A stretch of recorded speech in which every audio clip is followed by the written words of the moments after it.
and 5-star terror raid battles. So let's see these notes. They can be, oh, they can be caught. All right, let's see what's really cooking for the Pokemon Scarlet and Violet Indigo Disc DLC. Okay, for some reason we have an update about Ogerpon, but the Blueberry Academy's League Club, that's going to have some details. Legendary Pokemon, how's that going to work? And then Pokemon synchronization.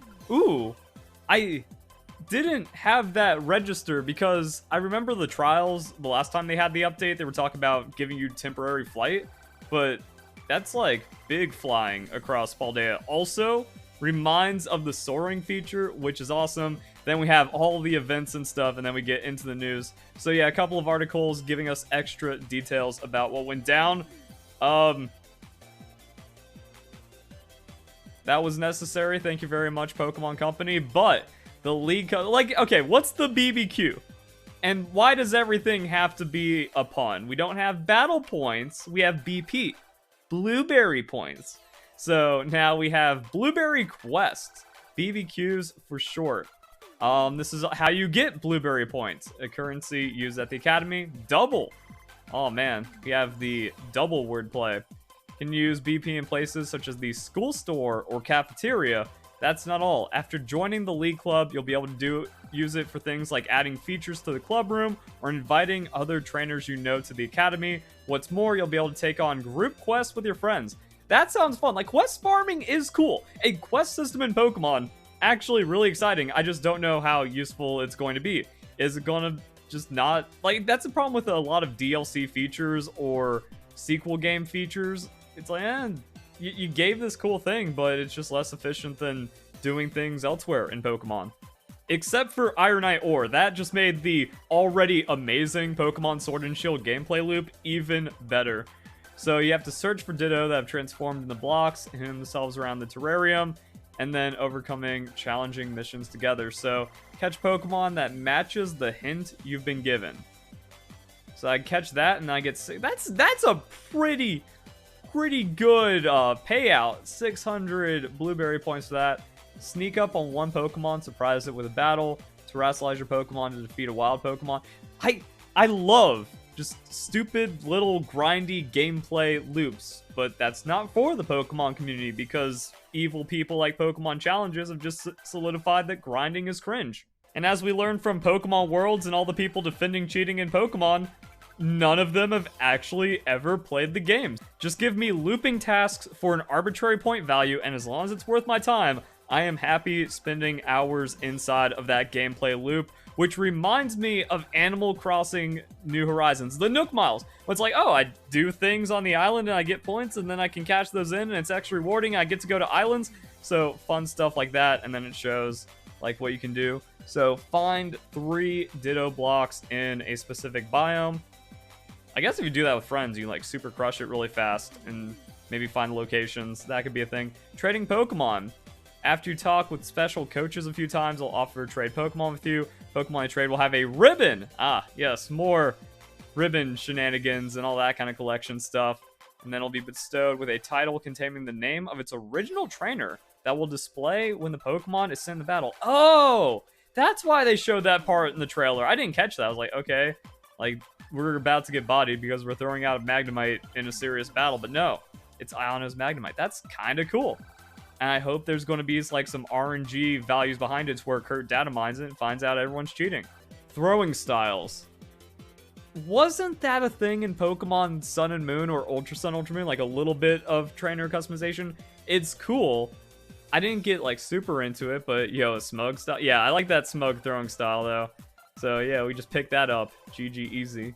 So yeah, we're getting a lot of extra details following the trailer, which is why you go on the website and figure things out. It's crazy when you talk to a lot of people in the Pokemon community and they don't know anything about the games or upcoming news. It's like, wow, you've never read the Pokemon website for upcoming Pokemon news once, and that's incredible. So legendary Pokemon from throughout the series can join your team. In order to encounter these legendary Pokemon, talk to Snacksworth. I mean, he does make treats for legendary Pokemon. If you've met certain conditions, you can get snacks from him that let you encounter specific legendary Pokemon. And then he shares the knowledge in his tales, so you have to listen to what he has to say. No, a little bit of an example? You'll only be able to meet him after completing the main story of the Indigo disc. To receive snacks that allow you to encounter legendary Pokemon, you have to complete Blueberry quests and report back to him. They can be undergone in the terrarium. Okay, so I guess you get like a special snacks worth quest, and you do that, and then that's how you can unlock seeing a legendary Pokemon. Alright. Oh no, it's going to be something like catch every Pokemon in a biome. Alright, now here's where things start to pop off. Synchronize with Pokemon and explore your surroundings. So you'll be able to use a device called the Synchro Machine. You'll see the world through the eyes of your Pokemon. While synchronized with one of your Pokemon, you'll be able to move them around and have battles with wild Pokemon. Fresh new way to play the game. It appears this device is still a prototype, and you'll be able to use it once you help a scientist in the terrarium. So all kinds like little quests and fun side story things. And then you can play in the Union Circle, and you can experience World of Pokemon together in a brand new way. It'd be really cool if this again has like benefits where you can synchro and go into a small part in a cave and find some items or actually like accomplish something serious. It would be fun if you had the battles, the Let's Go feature, and you can actually like battle as a Pokemon. Seems like a gimmick, and it could just be like the snapshot or like the mini Pokemon Snap thing in Pokemon Sun and Moon. Taking pictures of Pokemon for high scores was fun. If I recall, it actually didn't give you any kind of gameplay benefit except for upgrades to make taking pictures of Pokemon for fun better. So this could be like that. Maybe it has some value, or just like a cool thing. And if the novelty is something casual players will enjoy. So then we have the power to fly with Koraidon or Miraidon. Legendary Pokemon will gain the power to fly for the first time when you take on the Elite Trial set by Amorous. While at first this power is believed just to be temporarily imparted, you can make it permanent. Good to know, because yeah, like the last update was, oh, it seems like you can temporarily do this, and it might have just been bound to the terrarium or to the trial. But no, you unlock it, and then you get the big flying, and then you get the soaring feature. So that's awesome. That's actually really cool. And then they gave us a little bit of a gotcha. No, it's actually permanent.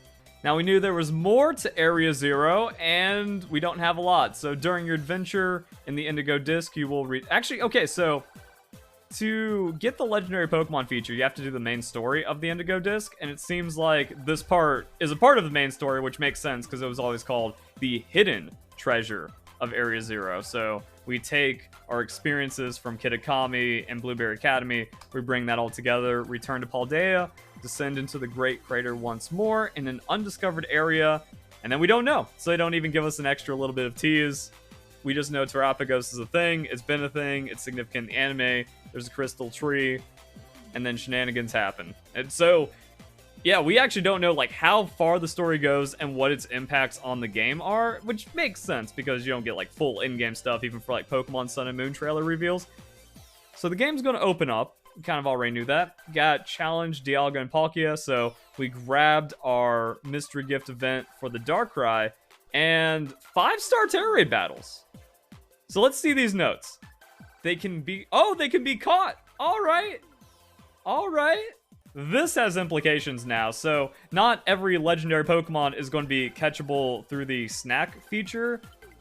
And because legendary Pokemon are outside of the dex, they can just kind of arbitrarily add all of them in. Maybe it's a game update so it doesn't get data mined. Maybe when the patch launches, it turns out all the game data for all legendary Pokemon are available. Maybe you can transfer in the Regis even though you can't catch them in the DLC. And maybe they'll be available for future events. Alright, so do we have like different versions? Still participate for the rewards? Hopefully the rewards are cool. 5-star legendaries, like maybe they're easy. They may be obtainable in other methods. 5-star Terra Raid battles after the main story. Pokemon that don't appear in the version of your game by joining a Terra Raid with the opposite version. Is that the sauce? Like Dialga and Palkia. So I think you get to catch one of each. Catch one native to your game, you join another one, and then you catch both, and that's how you can get all legendaries inside of a game? That sounds cool. So the Pokemon acquisition be crazy. We got mythical Pokemon like Shaman, we got Darkrai event, so that's opening it up, and then multiple ways of getting legendary Pokemon if you don't already have them, which again, as has been shown, the Pokemon community actually never plays the Pokemon games, and it's an outrage if you have to own more than one copy of any Pokemon game ever. But also National Dex is evil and bad. Grr. After that, we have the Shiny Lucario, which we already grabbed. Also, the Master Ball event is not a part of the Lucario event, and then it'll be available on release with just the get via internet, no code. Makes sense, because legendary Pokemon. Also, I think that's the highest resolution image of a Master Ball we've had, so really good for Bulbapedia and my personal collection for thumbnails. Yay. So there we go, guys. That's the expanded news from the new Pokemon trailer. The features are cool, we just don't have enough details to know how good they're going to be. Are Blueberry points cracked and have a good gameplay loop that just enhances everything about getting competitive Pokemon? That's always nice. As long as you don't have to do like too crazy of tasks or waste too much time, legendary Pokemon's nice. It's mostly like, the raid events and just the overall thing of the Indigo disc, where like whatever happens in the post game, whatever is unlocked, all the returning Pokemon, extra features, and then just the complete sum of the gameplay is the best part of the Indigo disc. And then that's also really nice with being able to fly on Koraidon and Miraidon, kind of bringing the entire experience together. So greater than the sum of its parts, maybe, or unless these parts are also like really cool and we just can't know until we play the game. Actually just kind of hit me a little bit like Pokemon Sun and Moon. We watch a trailer, it's like, whoa, wait, what a second, this? Like, Pikachu's doing a special move, a crystal, some kind of island where you play with your Pokemon. So, like, the little crumbs of a feature to kind of see where it goes. And then there's going to be more inside the game. So there we go. Hope you guys enjoy the video. Hope you all have a nice day. Thank you very much for watching.